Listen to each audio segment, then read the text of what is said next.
Yan, 10 million views pero walang benta. So, napagod lang talaga ako. Yan, 10 million views. Akala ko yayaman na ako pero ang laman ng wallet ko luha at pangarap lang. Bakit? Kasi hindi nga ako naglalagay ng affiliate links kahit approve na ako. So, magkaiba kasi yung creator mindset versus affiliate mindset. Dati, gawa lang ako ng gawa ng content, funny skits, reviews, POVs.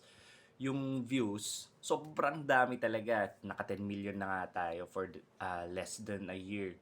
Pero yung sales, wala talaga. Kasi nga hindi ko iniisip yung pagbebenta. Puro pa-cute lang, puro pa-pogi lang, yan.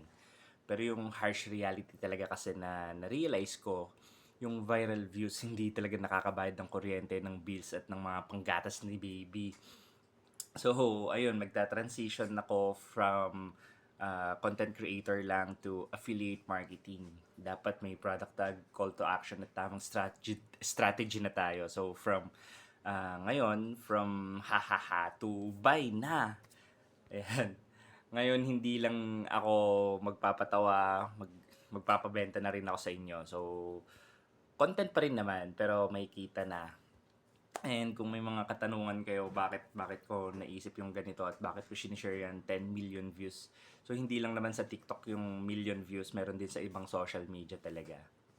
And so, tip lang talaga, kahit entertaining yung content na ginagawa mo, make sure may clear product link at CTA para lang hindi lang sila tatawa talaga.